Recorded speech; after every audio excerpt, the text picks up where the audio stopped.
Mirasee. I actually hear lies better than I see them, because there is often two things that happen when someone's about to tell a lie. There is a longer than expected pause while they think of the lie, and there will be a pitch change. Sometimes some people get squeaky. We've all seen that as a kid. No, I didn't eat the sweets. And you're like, yeah, yes, you did.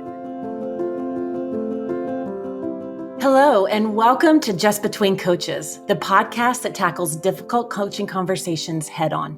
My name is Melinda Cohan, and I run a business called the Coaches Console. The Coaches Console has supported more than 50,000 entrepreneurs in creating their own profitable coaching business. I've invited Liz Scully onto Just Between Coaches to discuss a topic that can be challenging to talk about: lying. We'll look into different types of lies, how to detect them, and what you as a coach can do about it. Liz is the founder of Rethink Central that provides business strategies for entrepreneurs. She's also a mastermind coach for influential coaches. Before I bring Liz on, I'll start with reading an email from a listener that addresses the topic. Again, any email that you send me that I read on the air will be anonymous unless you tell me otherwise. So don't hesitate to be open about what's on your mind. Here's what Anonymous had to say. Dear Melinda, there's something that I can't shake and I need your help and input. Maybe it's nothing, maybe there's something to it. I'm new at coaching and recently started to work as a business coach. What do I do if I believe a client is lying to me? I take pride in trusting my gut, even when it doesn't make sense. My client shared with me from the beginning that she inherited some money, and so paying for my packages was not a problem. I'm so grateful for that and all the ways I've been able to support her and all the things she's been able to accomplish. However, in our last coaching session, I heard her mention that she had to borrow money to be able to pay for my services and that it's weighing on her budget. Should I challenge her on this or let it go? I can't help but wonder, has she lied about other things? Dear Anonymous, thank you for your mail and this question. We're going to talk about lies today, but we're also going to talk about the difference between the masks that we wear to protect ourselves and the so-called white lie.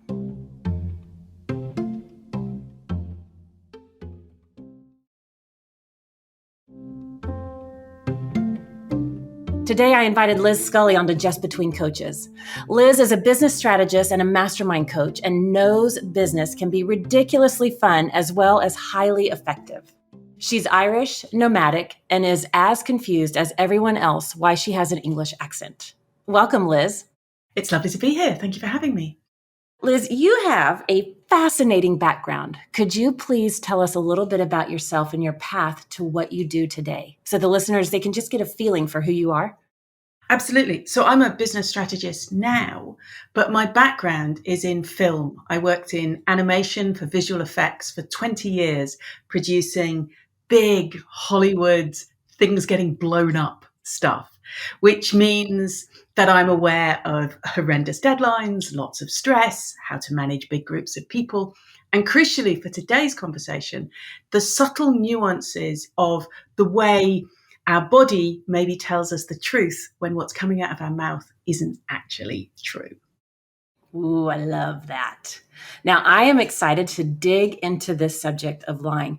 But first, I know that you've been trained in lie detection. Tell us about that and how that came about. Absolutely. It's something I've always been interested in. It's the work of Paul Erickson. It is the work that is used as work for the security forces, the security teams, but crucially, it is also used by animators.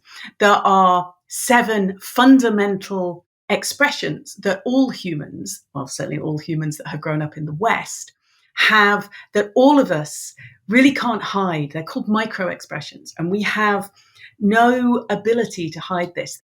They're emotions like disgust, anger, confusion, happiness. We all have them, and we will often just quickly flash them before we actually carry on with our stuff. We have no control over it. It just happens. So as an animator, we studied these because these are very helpful to make natural movement. But once I became a coach, I realized quite how useful it was to be really good at this stuff. So I studied with some CIA and FBI trainers, and I did some hostage negotiation training with the chap that was at one point the head of the FBI hostage negotiators. And between all of that information, it means I'm very good at spotting lies. And it's fascinating. Okay, that is fascinating and super cool. Like in general, my point of view is, when it comes to lying, a lie is a lie. Do you have a different perspective on that? I do. I really do. Because what I learned was that we all lie all the time, continually, about pretty much everything. And there is a lot of different gradations in that. Obviously, there's big lies like, no, I did not take that $1 million. No, I did not sleep with your sister. Those kind of lies are obvious untruths. But there's all sorts of little lies that we all tell all the time. Of course, I don't mind waiting. No, that top looks great on you. No, you can't tell you've put any weight on. And that kind of stuff we are surrounded by. And what I got from my training was that by truly realizing how many people were lying all the time, how often I lied myself, that when you're surrounded by it, you can sort of free yourself from the fact that this is absolute truth and this is a lie. So why do we lie? Because, there's that response. I've done a lot of work with women over the years, that canned response. Oh, I'm fine. And that fine stands for frantic, irrational, neurotic, and emotional, right? And it's like, yeah, you are so not fine. So why do we lie? What purpose does it serve? I believe it's social grease. It is what we need to rub along with the other people in community. I mean, to be honest, if you were actually truly honest all the time, it would be quite abrupt. So we have all learned to make those little white lies, the social lies, the things that make just life flow more smoothly. For instance, if you ask me out and I say, oh, I've got something on that night, that's much more polite than, actually, I don't really know you. I don't want to spend time with you. And I have a date with some Haagen-Dazs tonight. So I've already got plans. It's so much politer. So it just keeps everything smoother. It also sounds like it just keeps it easier for everybody. Like there's no confrontation. Absolutely. But it's also, I think it's a greater truth as well, because there's kind of truthiness and real truth. Because for me to say I can't come out tonight because I'm doing something, it's no less true if what I'm doing is sitting on the sofa. But what I'm telling you is something that's more polite and more acceptable. And obviously, if you did ask me over, I'm totally free tonight, should you require that. So as a trained lie detector, what are some of those signs? Like you said, there's 7 fundamental expressions. Like what are some of those signs? How can you tell someone is lying to you, especially as a coach? This is where I just love this. So the big thing about lie detection is you can tell something's wrong, but you can't tell what that means. So, for example, let me give you the classic lie detection example, which is you're standing in a line at the security section of the airport, and a big guy with a gun pulls you out of the line and says, "Come with me." Now, that micro expression will flash across your face, and if it is fear or surprise, they are perfectly reasonable facial expressions. Because maybe you're frightened of missing your flight. Maybe you're frightened of men with guns. Maybe your mum told you to not get into any trouble at the airport and you're frightened of that. But if you flash disgust or humor, then they're slightly out of concordance. It doesn't actually make sense to be in that way. So that's what security people are looking for. And as a coach, that's what you're also looking for. How does your client normally react? Have they suddenly become evasive? Are they not looking you in the eye? Have they suddenly got very, very quiet? Have they started looking down? Or there's sort of classic things that we all know. If you put your hand in front of your mouth, sometimes you're sort of inadvertently trying to scoop the lies back into your mouth so you're not sharing them. So you're looking for things that don't match from that normal baseline behavior. And so when it comes to lying, and these micro expressions, like you talked about, some of them, several of them, you'd either have to be, as a coach, coaching in person or on Zoom, so you can pick up on some of these nuances. A lot of coaches are on the phone. So how do you hone in on those kind of signals or signs if you're just on the phone with somebody? I actually hear lies better than I see them, because there is often 2 things that happen when someone's about to tell a lie. There is a longer than expected pause while they think of the lie. And there will be a pitch change. Sometimes some people get squeaky. We've all seen that as a kid. No, I didn't eat the sweets. And you're like, yeah, yes, you did. So the pitch change, swallowing, because your vocal cords have become much tighter and have lost lubrication. And that feeling makes us swallow. It's the same feeling you get when you're about to cry and the back of your neck gets really hot. That's because your body's trying to lubricate your vocal cords. So pitch change, weird pauses, and also if it's a full-on lie, then lies, we find it much easier to tell a lie going forwards. So if you genuinely suspect a lie, you can test it a bit. So you can hear it. Oh, that was weird. There was a hitch. There was something. So you can spot that. And as I said, I personally spot it much better from a pitch tone. And then once you've asked about that, if people can't fill in the details, then it might be a lie. It doesn't mean anything, but it could be a lie. That's interesting. You know, the swallowing one, this has been a question that I've had forever. Like, I know that that's something, and I'm like, okay, there's something there. Like, I see that hard swallow. But I now, to really understand, the vocal cords have tightened. They're drier. And so the swallowing becomes more difficult. That is so fascinating to understand what's going on, like physically behind that, to detect it. Now, I feel when my clients are lying, like you said, that you can hear it more than see it. I can feel it. Like all of a sudden, it'll be more like an intuition. It's like, wait a minute, something's going on. I kind of get a little crinkle in my forehead, like, wait, what just happened? And I don't know that I'm not trained like you with the animations and those micro expressions. Maybe I'm picking up on that, but it feels like something that I sense more than hear or see. Can you talk about that? Like with your intuition picking up on things?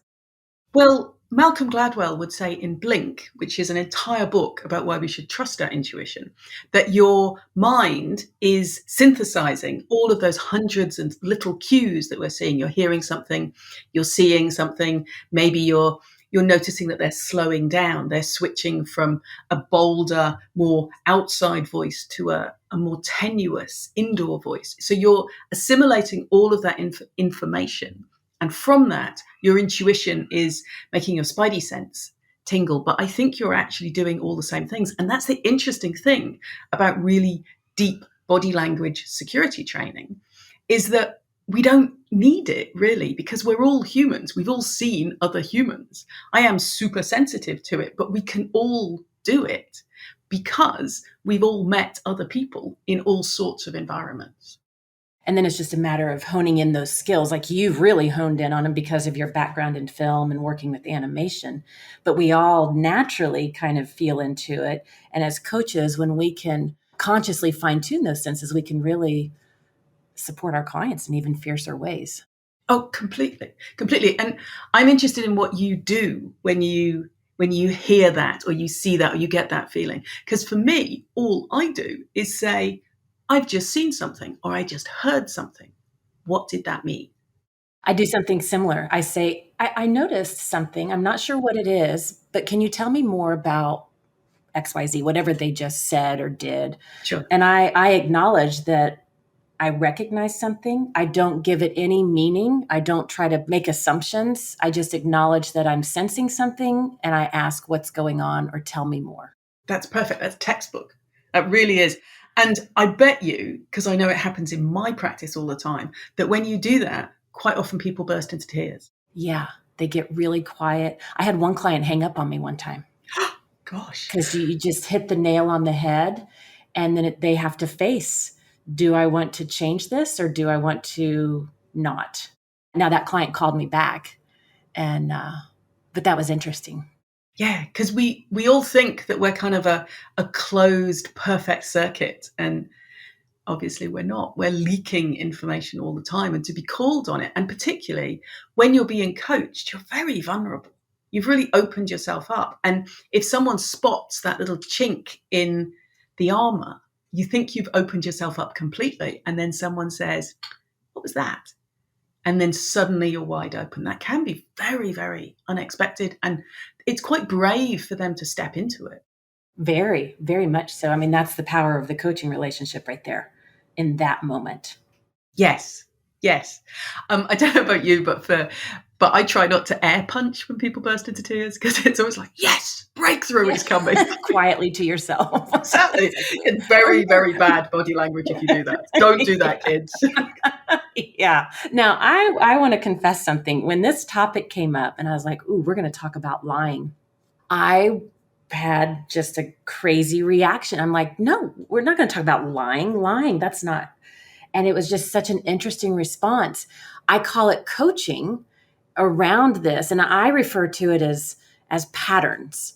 But when we applied that word lying, it rubbed me the wrong way. And it's so fascinating to hear you talk about the distinction between those big, obvious untruths or those little lies, those, how did you call it? Social grease I think is what you said, that just kind of keeps things flowing smoothly. And it's just something that humans do, right? And when we're talking about the coach-client relationship, I think that it's something to address immediately.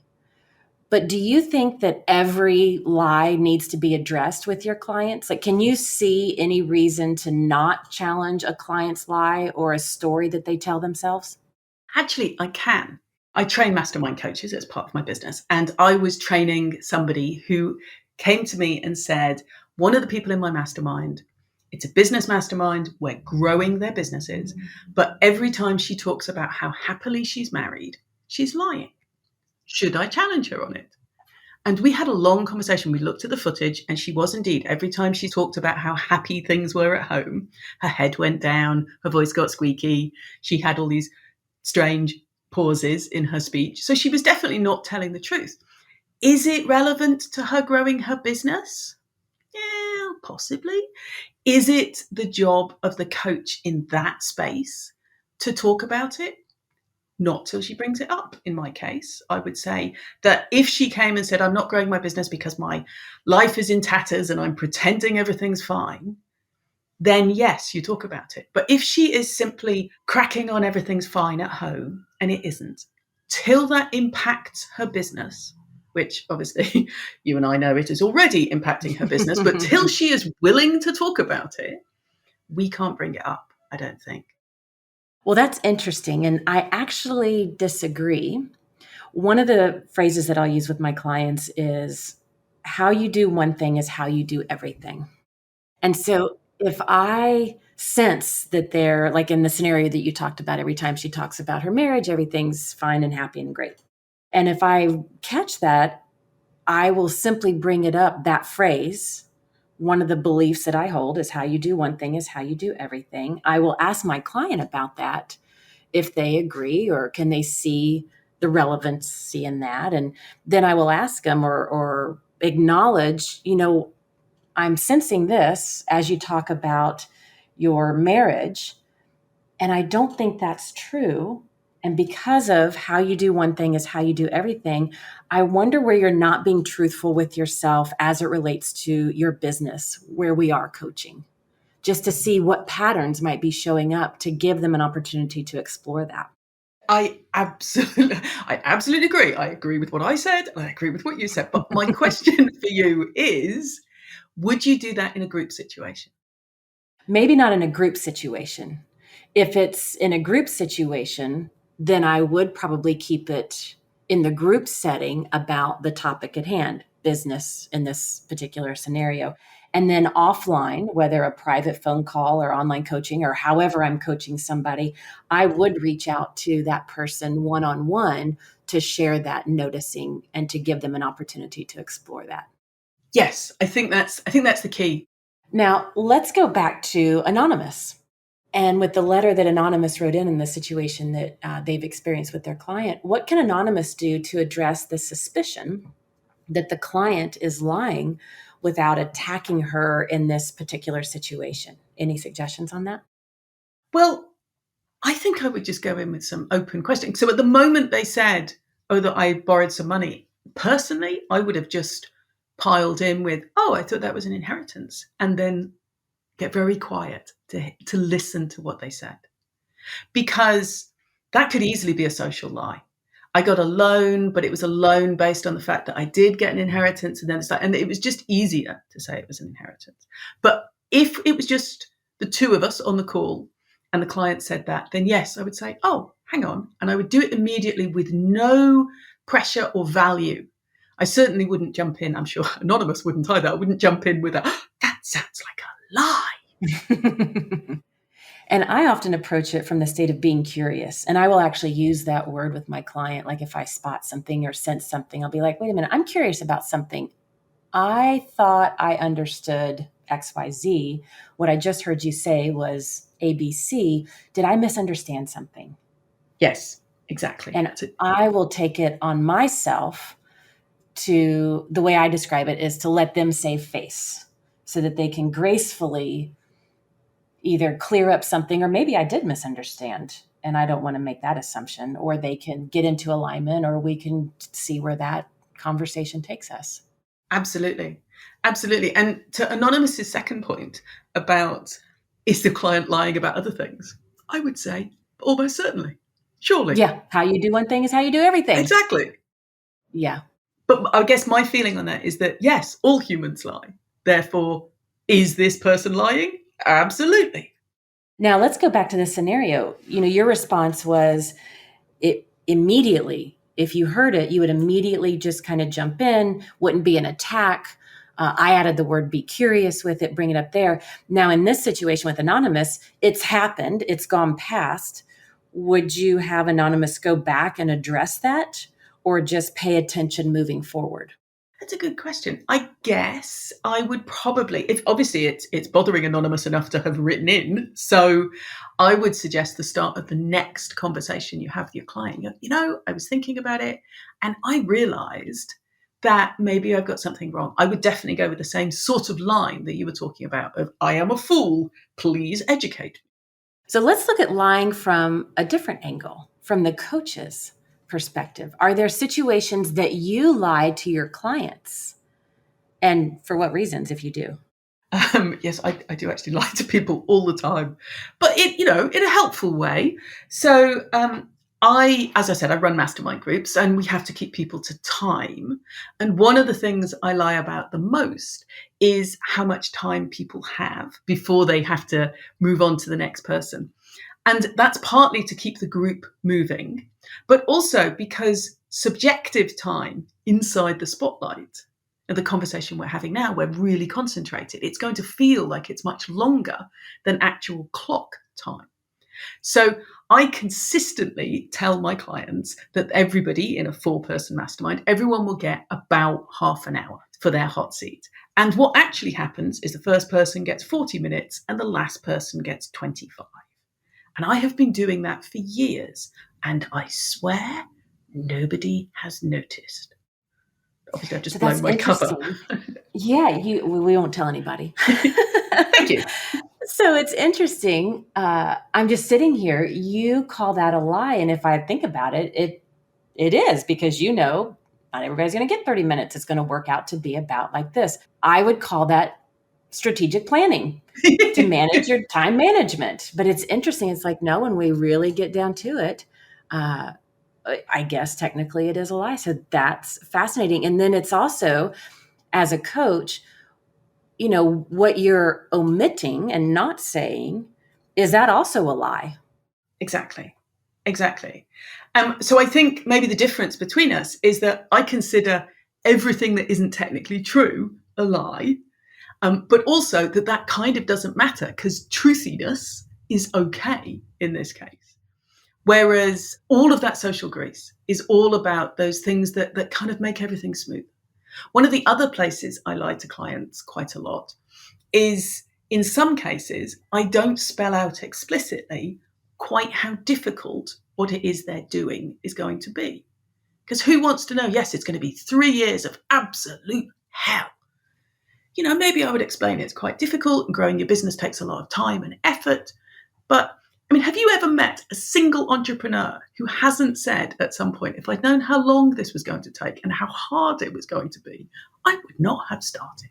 And so to manage expectations, there's that lie within what you're revealing to help them maintain momentum and maintain that hope and forward movement. Exactly. And I mean, if they're completely hopeless and totally loathing it, I absolutely would not say, oh, sure, you'll make all your money by the weekend. I don't tell that kind of lie. But I would potentially not spell it out in quite the same detail. I would make sure that they were interested and motivated and ready to do the work, but maybe not go into the excruciatingness of certain parts of it. Interesting. So now, Anonymous, let's summarize a couple of the things that we've talked about today. First of all, the fascinating insight that Liz has shared with us with the micro expressions, right? Being able to understand whether you see them or hear them or feel them as a way to process those, but understanding the pattern of your clients and when those patterns change to be able to pick up on it. And you've picked up on that, Anonymous, with your client because you've heard them say something that contradicts. So looking for the pattern of where things are different, and then understanding that your client might be holding two truths in mind. And what I mean by that is there's the actual truth, and then there's the story that they're telling themselves so that they can keep moving forward. And so understanding when it's appropriate to call them out on it, or like Liz was saying, not necessarily. This is not the time and place for this. This is not the topic. This is not the coaching that we're doing or the setting that it could be done in. And then also to find a way to come up with an authentic response to the lie without attacking, whether it's immediately just acknowledging it, being curious. You can use those coaching skills of reflecting what you heard and then asking them to expand on it. And that means that you have to dig deeper into your coaching skills. That's your responsibility as the coach. But don't fall into the niceties just for the sake of keeping a client because they're paying you and that's great and you want to keep them longer. Liz, is there anything else that you want to add to just to kind of summarize everything that we've talked about today for Anonymous? No, I think that's sort of it. And I really like that point about holding two truths at the same time, because so much of coaching is gently leading people from that one truth over to the maybe more helpful second truth. I find as a coach that when I am in a good place, I'm not triggered by the topic the client is bringing up, or I'm working with my coach and I'm working out all the stuff and I can show up in a great place with my client, then I can have fun with it. I can even be cheeky with how I acknowledge it or, maybe press their buttons if I need to. But as our role of the coach, that is what we're doing. We're guiding them from one truth to the next to really uncover those patterns so that they have the greatest opportunity for growth. Absolutely. And I would say, I say it so many times, if you get triggered by a client's behavior, you must take it up with your coach. It is so important for you to have a coach because if not, you're going to keep swirling and then you can't support your clients from that place. It's going to be much harder to have that powerful, fierce, compassionate coaching from that place of truth so that you can catch them in their lies. And Liz, I can't thank you enough for this great conversation on a tricky topic, but it's so fascinating. I took so many notes from our conversations and learned so much from you. And you can find out more about her at rethinkcentral.com. That's rethinkcentral.com. Liz, thank you for coming onto the show.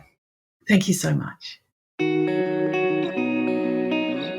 If you like today's podcast, you'll surely enjoy the inspirational episodes over at Making It. In each episode, a successful entrepreneur will share what making it means to them and what they've learned along the way. I'm Melinda Cohan, and you've been listening to Just Between Coaches. Just Between Coaches is a Mirasee FM original production. This episode was produced by Cynthia Lamb. Danny Eney is our executive producer. I wrote this episode with Mishi Lance and Cynthia. Jeff Govertson assembled this episode. If you don't want to miss future episodes, please subscribe to Apple Podcasts, Spotify, or wherever you're listening right now. And if you like the show, please leave us a starred review. It's the best way to help us get these ideas to more people. And if you have a question for Just Between Coaches, Put the show title in the subject line and send an email to podcasts@mirasee.com. That's podcasts, plural, podcasts@mirasee.com.